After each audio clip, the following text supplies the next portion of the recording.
father says, I have a plan to rob a bank. Shouldn't your first reaction be, are you crazy? I asked my dad, are you the devil here to tempt me? He said, yeah, probably. I remember thinking, is this normal? Does everybody do this? The three of them, a family affair. He had recruited his own children to be his accomplices. And I mean, duh. How long does three people think that they can just rob banks for? You know, it doesn't last forever.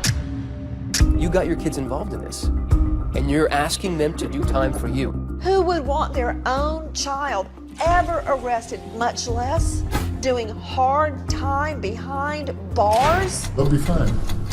this guy possesses an addict's brain and a sociopath's soul. You may think that Scott Catt manipulated and used his own children to rob banks, but it doesn't end there.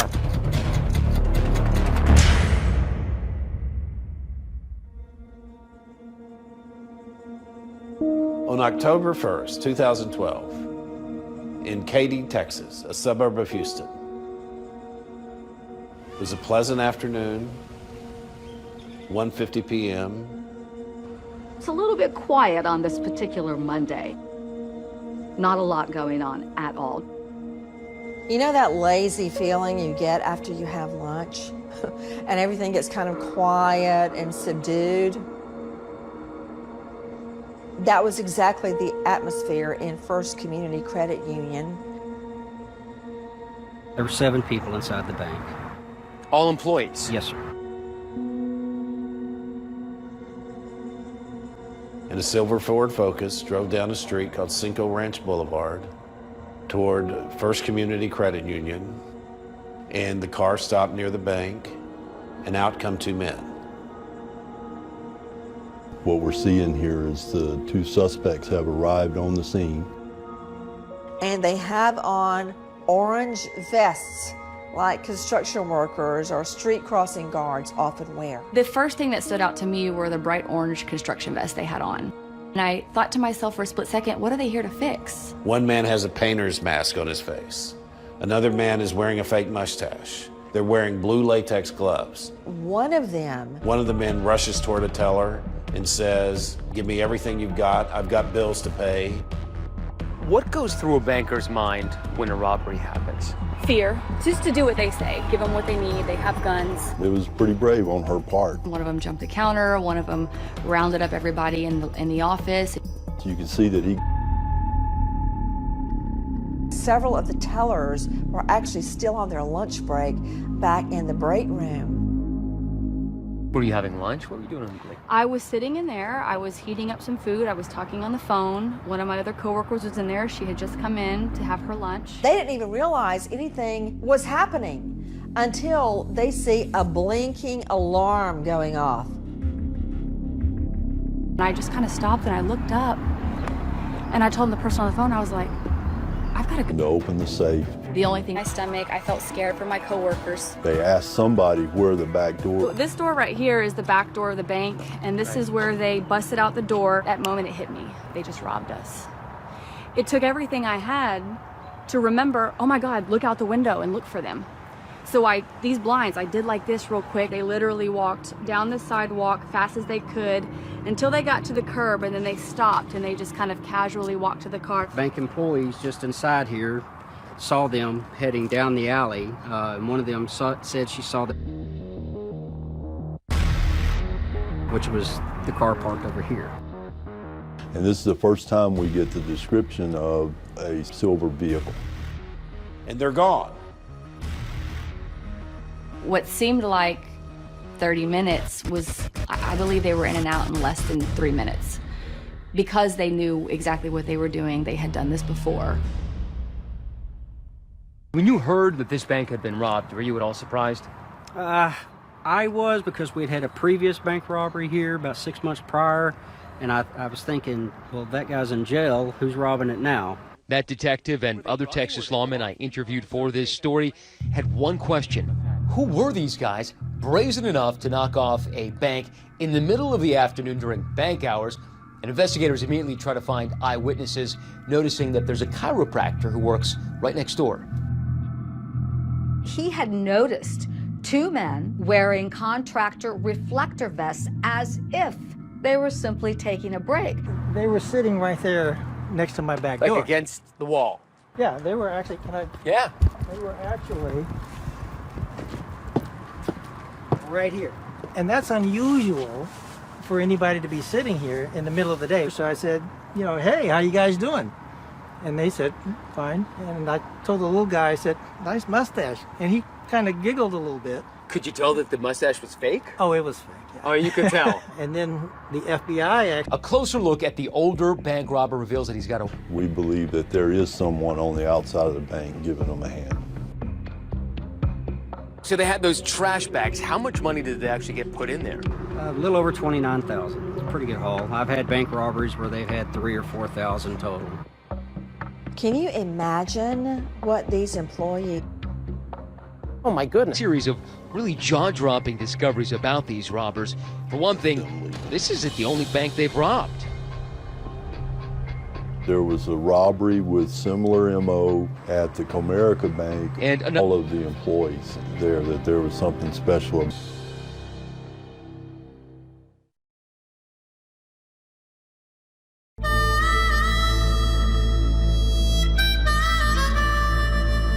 Thought was, you know, we got to find out what this story is.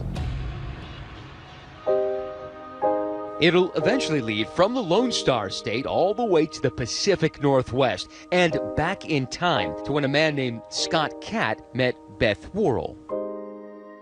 Scott and Beth grew up 40 miles south of Portland in a picturesque town called McMinnville. Beth was a champion swimmer. Scott played on the football team. She came home and told us that she'd met this wonderful, blonde, handsome cowboy. Beth was, very, very loving. Good mommy, terrific mother. She kept him sane. She knew how to bring him back from some of his crazy times. They lived in a nice house with 4 bedrooms. They had 2 beautiful children. Life was good. And then she got sick. She went for a regular mammogram, and she called me and said they want to do some more tests. I remember going from crying to laughing to crying to talking about going wig shopping to it's all going to be okay. You have a 2-year-old and a 5-year-old, and I mean, I think we were really positive that it was going to be just a bump in the road, and that wasn't the case. She didn't live long after that. It just went rampant through her. Do you have any memories from your mother? Just one, when she was sick. I just remember her being carried down on a stretcher, bright orange. It was the brightest orange I've ever seen in my life. That's it, just that one memory. That's all I remember. Doesn't sound like so much fun. No, but I still have that image of her in my head. I can still see her.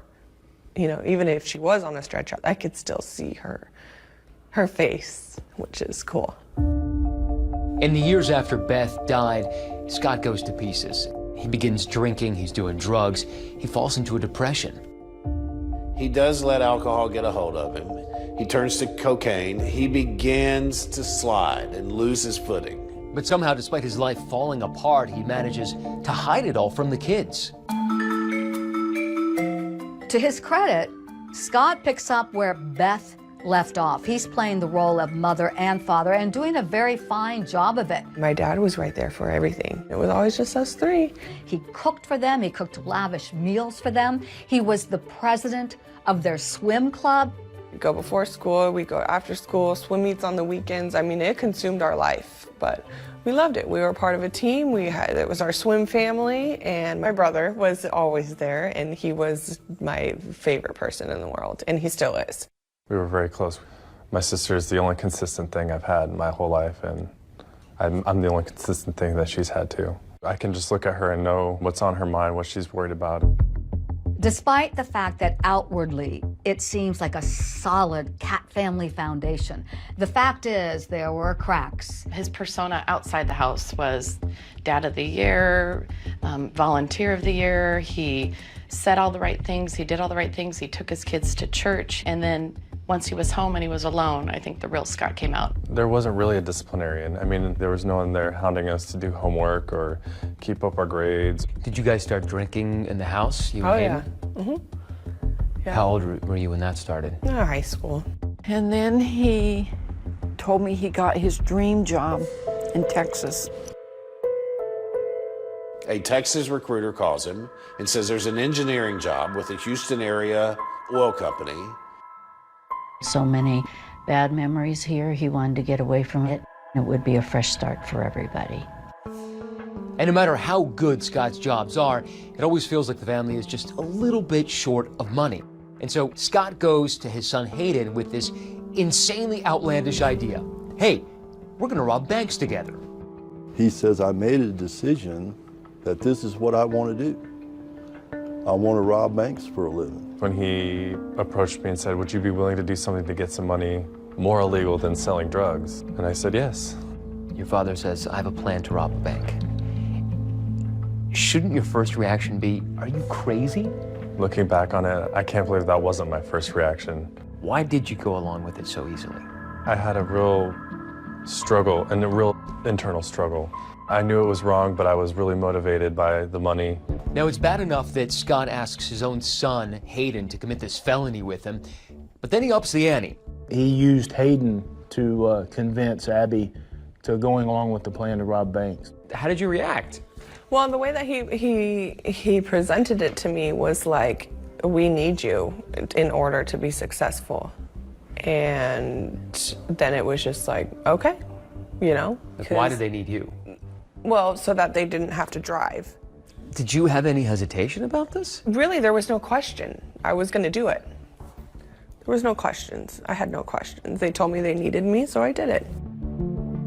And the way Scott explained it to me was that he didn't see this as a chance to teach his kids about crime. It was a chance to teach his kids about self-esteem. And this is how the Cat family decides to start robbing banks together. Hayden and Scott, they're going to be the stick-up men inside the bank. Abby is going to be the getaway driver. Simple plan. What could possibly go wrong, right? The morning of the first bank, I asked my dad, you know, are you the devil here to tempt me? And his answer is... In Katy, Texas, just outside Houston, Scott Cat has recruited his two kids, Abby and Hayden, to join him in the family business, robbing banks. A father who is a structural engineer, 50 years old, his 20-year-old son, and his 18-year-old daughter, both of whom look like classic American kids, and somehow he had recruited his own children to be his accomplices. No one had ever thought of that before. This is the only one I've heard of. Well, it's the only one I've worked. When Scott first came to Texas, he called Hayden and said, I love Texas. There's a bank on every corner. These are big banks. They're beautiful banks. There are banks after banks after bank. Scott will later tell a reporter that this is his way of motivating his kids. Needed to do something where they would get a reward and feel good about themselves. And so somehow, Scott thought, if I teach them how to rob banks with me, they'll feel this sense of accomplishment they can't get in high school. And for their first family outing, they choose the Comerica Bank. Picture this, a Thursday.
Morning in August 2012, a strip mall. It's got it all.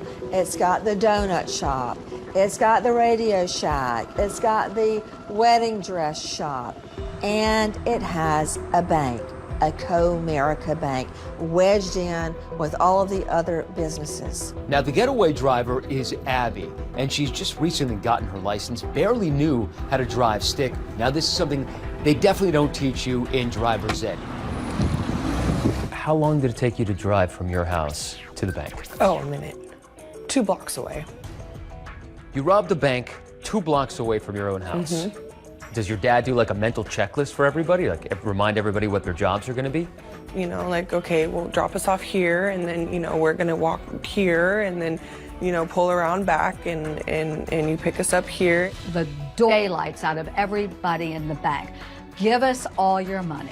He walked in first and said, nobody move or put your hands up, or I really don't even know. He was kind of like the muscle with the gun, and I was the money guy, making sure I got all the money. They demand money from the tellers and from the safe. Robbing somebody at gunpoint was not something I would think I would be capable of.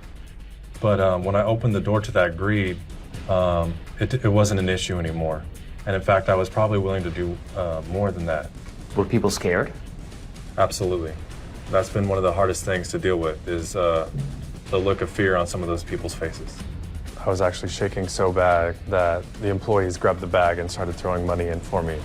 The employees at the Comerica Bank also noticed that at least one of them was wearing a walkie-talkie. These employees actually heard communication coming across on that walkie-talkie. That was Scott's rule. That was probably like the most nerve-wracking part of it, was just like, just come out, you know, just get out of there. Because my dad kept, well, hold on. And it's like, hold on for what? What do you mean, hold on? Now, they're ready to hightail it out of there. But guess what? The back door is locked. They can't get out. And this was a very tense moment. They went to run out the back door and ran right into it because it was locked. And they have to get a teller to unlock it for them. High drama was not as carefully planned as we thought.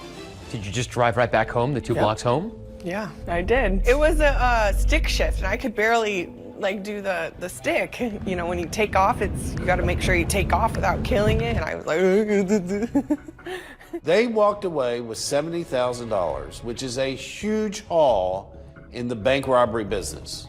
Most bank robbers are lucky to get away with $2,000 or $3,000. I assume you'd never seen so much money in one place in your life. No, it was quite overwhelming. The cash in your hand totally changed my mindset, my thinking. All it did was feed the greed.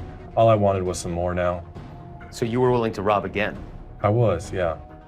Now you think that most people, after a major score like this, would lay low for a while, get off the radar, not make any extravagant purchases. That's not the Cat family. They used that money to purchase vehicles with it. And then there was some partying going on. What kind of vehicles? So, I believe they have a motorcycle, and they have a Tahoe, and they have a Ford Focus, things like that. I went and I got my nails done. I remember that. And I just drove around and did that was kind of my thing. And I definitely looked at my dad differently after that, though, that's for sure. I remember thinking, like, is this normal? Like, does everybody do this? Shopping, cars, partying, really nothing to show for it. Was there anything left over? I don't believe so. They didn't manage their money well, because 2 months later, you need to rob another bank.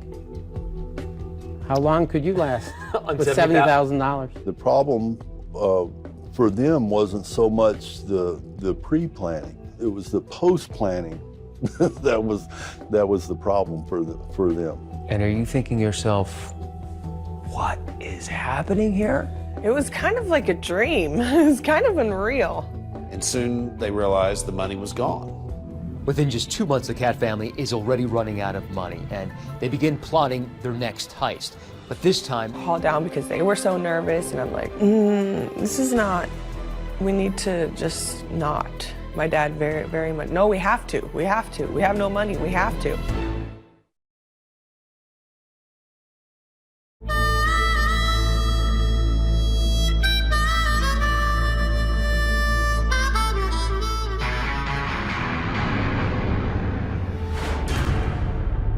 After the Comerica bank robbery, the robbers walked off with $70,000.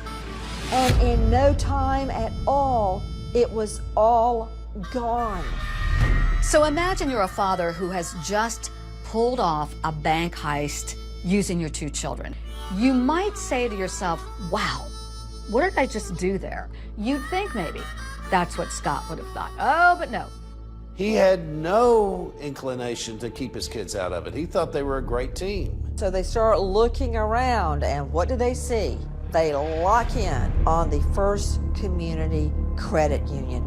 Why this particular bank? Well, there are a number of reasons, but one of them is the bushes right in front of the bank that block the view from the street. So after you robbed the first bank, your job was to go scope out the second bank. What was that like? I was very nervous to do that because I felt like everybody knew what I did. Everybody could feel why I was in there, could feel my vibe, and that was super scary and nerve-wracking. When any of us walk in a bank to cash a check, whatever, we're caught on camera. Surveillance cameras actually capture Abby on her stealth reconnaissance mission of this bank. Let me tell you, she is not opening an account. It's Abby Cat doing a little recon before the robbery. We wanted to know some of the details going into it, I guess, about how we were going to enter and how we were going to exit. And when she gets back, she, her brother, and her father sit down and essentially draw up maps to use as a guide for once they get inside the bank. Now, the next step in the planning is to change their disguises. They swap out those white painter overalls that they used in that first robbery for something else. Some reflective orange vests, some mustaches, glasses, hats. They were doing some construction in the area, and that was our disguise, I guess, to maybe walk around and mill about a bank without drawing too much suspicion. So it seems a safe bet would be to purchase those contractors' reflective vests. So Abby and Hayden go to the Home Depot. And you chose Home Depot because? Proximity to our house. And you didn't think that someone could trace that? I didn't think there would be anyone following up behind us. And like Scott did on the first robbery, he had Hayden, the night before the second robbery, go out, steal some license plates from a car in a adjoining parking lot, tape them to the license plates in the car they were going to use to hide the real license plates, but to be able to rip them off as soon as they could when the robbery was over. Now it's the day of the robbery, October 1st, 2012, and as they prepare to leave the house, Abby says her gang is not exactly brimming with confidence. They were trying to take shots of alcohol, and they couldn't even get the alcohol down because they were so nervous, and I'm like, this is not, we need to just not. My dad very, very much, no, we have to. We have no money, we have to. Were you scared? Yes, I was scared. It's just something you just like want to be over with. Do you remember feeling nervous? You know, I remember feeling nervous and anxious, a lot of adrenaline. Not like the movies, or at least that ours wasn't like that. Were people scared? As well. And of course, Abby is ready and waiting. My dad's just like, go, you know. And he was saying, don't go too fast, right? Oh, yeah. He did not want you to speed. Yeah. By the time we got on the highway, he was fine. He relaxed a little bit, and we drove home. You guys went home. You had a pile of cash in the house. Yeah. Sure, you could keep doing this, right? You didn't get caught. Yeah. In their minds, they made a clean getaway. Little did they know how many things they did wrong. They thought they had pulled off another perfect crime until they got home and realized that one of the license plates that had been taped on had fallen off somewhere. It was found in the alley, laying next to a dumpster right where Abby had been parked. The license plate had Scott's fingerprints on it. Why didn't you just screw the new plates on? That was for being able to remove them quickly. So smart, but not smart enough. Sure. Then the second mistake they made was in the planning. They had no idea that bank employees were still having a description of the bank robbers. He's looking at those reflective contractor jackets. They were just purchased. And we were able to isolate those vests at Home Depot. The purchase of those vests were made with Scott's debit MasterCard, and it wasn't a stretch to get him identified after that. Then they looked at the Home Depot security video of the purchase made, and they saw that it wasn't a Scott Cat. It was a young man and a young woman. But they don't know who those two people are on the surveillance tape. Now we use the modern day tools that cops like to use, and one of them is social media. Cops look for Scott Cat on Facebook. And on Facebook, they saw Scott Cat's photo with his two children, Hayden and Abby, who looked exactly like the two purchasing the orange vests. Suddenly, Detective Martin had the entire Cat family sort of at bay.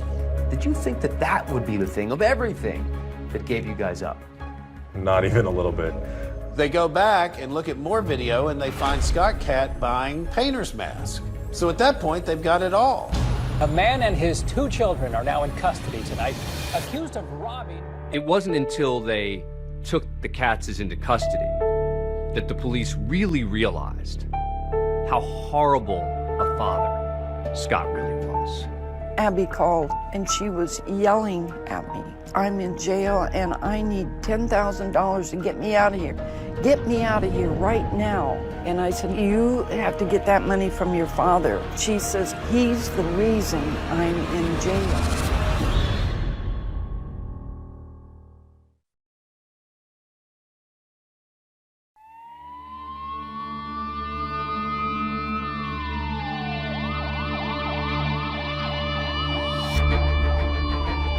Morning of November 9th, just after sunrise, members of the Sheriff's Department show up at the Katz apartment to arrest Scott, Hayden, and Abby.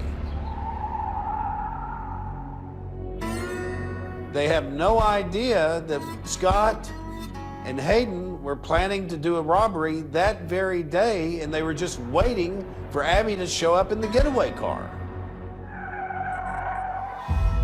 Shortly after that, Scott comes walking. Which one? We then went inside the apartment, arrested Hayden without incident. And all of a sudden, our door gets kicked in, and you're surrounded by police officers, guns, weapons. My world came crashing down at that point. What a wild story this is. Horrible. How can I wrap my brain around this?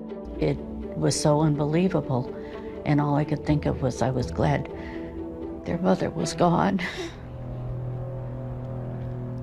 So that she didn't. We found some bank straps. A bank strap is a little paper strap that wraps around a certain quantity of money. Apparently, they just would pull cash out of those bank straps, and when the cash was gone, they didn't throw the bank straps away. They find no cash. 100,000. Crumpled sheet of paper, which was the script that Scott had written out for Hayden to say when he came into the bank robberies. It says, this is a bank robbery. All we want is the money. 20s, 50s, 100s. No alarms, die packs, or GPS. Or you, family, and co-workers will be hurt. But now, as they're bringing Scott and Hayden in for questioning, they want them to be able to help them answer the biggest mystery of all. Why would Scott enlist his own kids to rob banks with him? You're going to figure out, I'm going to be forthright, okay? I'm going to be forthright. We began talking with Scott in such a way where we were just having a conversation with him. Was there some things that you did without the kids and then that led up and then the kids got involved? I'll give you the whole thing, I swear. I'll give you the whole thing. How much did he tell the officers? He spilled the beans. He waived his right to counsel, and he just told investigators exactly what happened. I always thought that a bank was federally insured. I thought that if there is a bank robbery, we're told to just give the money and get the guy out of there. So in my mind, I thought, that's kind of, easy pickings. I guess in my mind, I thought that it was, no victims. Yeah. It seems Scott didn't recognize the legal magnitude of bank robbery. This was all kind of casual. Aggravated robbery in the state of Texas is a big deal. God, help me understand, how did you broach this topic with the kids? Well, I think you have to go way back to the very beginning when their mother passed away. You gotta understand it was just the three of us. You know, it kind of segregated us. You know, it kind of made it so that you really couldn't get close to us. He had manipulated them to think he was the only person that could take care of them, and they would do anything for him. Going through that kind of very segregated kind of grieving puts them more at risk to future manipulations from that individual who now controls them psychologically, physically, financially. Tell me how that first time went down. You know, you sat them around the dinner table and said, let's go rob a bank, or? I guess it wasn't around the dinner table, but it was, you know, it was a little Friday night gathering, you know, just sitting around watching movies or something. I really don't remember the details of all that. I mean, how it happened, but. Scott's own words were that he was completely responsible for manipulating his children. It was all my manipulation of the two of them and her. I mean, I did this whole spiel about, you know, how easy it was going to be and how we didn't have to worry about it. These poor kids need him so badly that they choose wrong instead of right, not so much because they're evildoers, but because they loved their father, and he took advantage of that unconditional love. He doesn't know anything about unconditional love. He loves Scott Catt. Scott was the first one that we interviewed.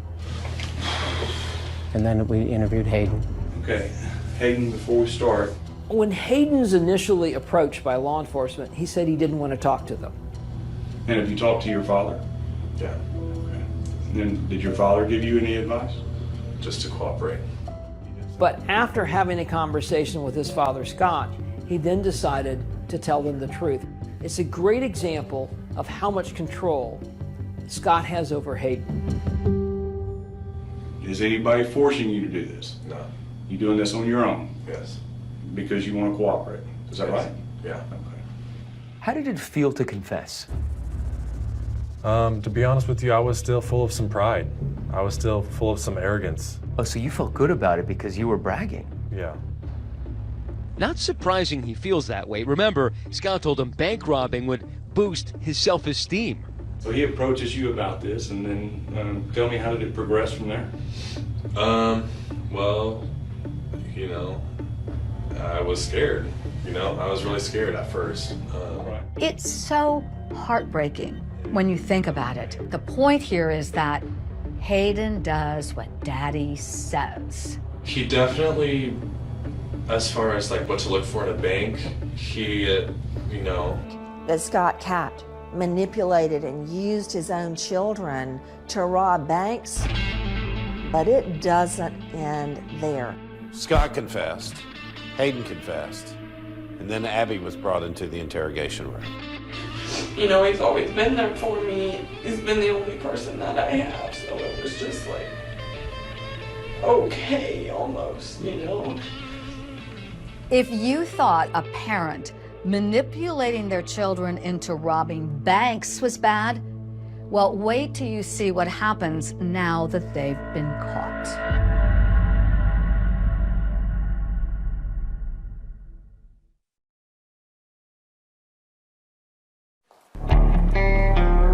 You hear of bank robberies every day. The Geezer Bandit. Barbie Bandits. And they're a dime a dozen, but it is very rare that you hear of a father reeling in his own children to rob banks with him. A man on the family that robs together stays together. Oh, son, if I didn't know better, I'd say that was you. The family stole thousands of dollars. Abby Catt drove the getaway vehicle.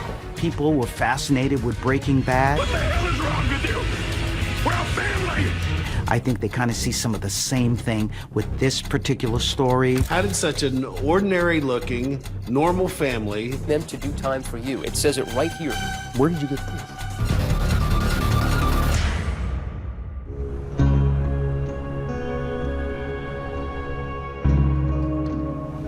I talked myself into robbing banks. I'll just rob banks. I'm probably better at that anyway. Investigators were very pleased, obviously, when Scott started talking about the robberies in Texas. But they were totally taken back when he started talking about robberies in another state. Now, detectives have those bank straps they found on the floor of Scott's apartment, and some of them come from Oregon. So now detectives are suspicious that, well, maybe Scott robbed banks there too. Okay, I'm just trying to think about the first one. We had a big chalkboard in there, and he was writing on this chalkboard. First Federal Savings and Loan. Bank robbery 1 in Oregon. Number 2 was another one. It was in McMinnville. Bank robbery 2. 3 was in Portland. Wow. Why would he volunteer that? I don't know. Maybe he had a guilty heart. I think that's all about that it's going to help him. In his mind, he's going to come clean and he's going to end up with less of a sentence. And in that one, same thing, some sort of cover with a painter's mask, a hat, and sunglasses. The painter's mask thing is pretty consistent. It was with me because of my goatee. Not only is he confessing to the crimes that they're aware of, but he's now confessing to others that they didn't even know about. Starting off, believe it or not, in the same bank where Scott Katz's dad retired. The newspaper printed a classic grainy photo of the robber standing in front of the teller. And Scott's mother saw it in the newspaper. And I said, oh, son, if I didn't know better, I'd say that was you. And he grabbed the paper from me, and he looked at that. I remember so vividly, and he said, yeah, it does, kind of. And that was it. No more conversation. And you had no idea that he was doing this in Oregon and then that he was doing this in Texas. I swear to God. I got lucky on that one. If I'm surprised about anything, it's the fact that he was able to, remain undetected. You would think that someone in his hometown would have known him. These first 5 were in Oregon. How many of those did either Hayden or Abby know about? None. And now Abby's about to learn everything also. Scott Cat leaves the interrogation room, and the next person in is Abby. She's also under arrest, and the first thing she sees in that interrogation room is this whiteboard with the list of all the banks that her father robbed in Oregon. You looking at the board? Yeah. I saw on the whiteboard that he had wrote out some things, but I'm sure it was more than that. It struck her, the enormity of what her father had done and what he had persuaded her to be a part of. He's always been there for me. He's been the only person that I have, so it was just like, okay, almost, And even then, she says to the investigators, he's my dad, and I love him. I mean, how's your dad? I didn't know him until today. I mean, he's a pretty good guy other than what he got mixed up in here. Yes. Good father. Mm-hmm. So, I mean, a pretty normal and happy childhood. Normal, everyday kind of family, I guess. Despite the horrendous things that a parent can do to a child, in so many circumstances, that child will still find a reason to believe in that parent and to make an excuse for that parent no matter what.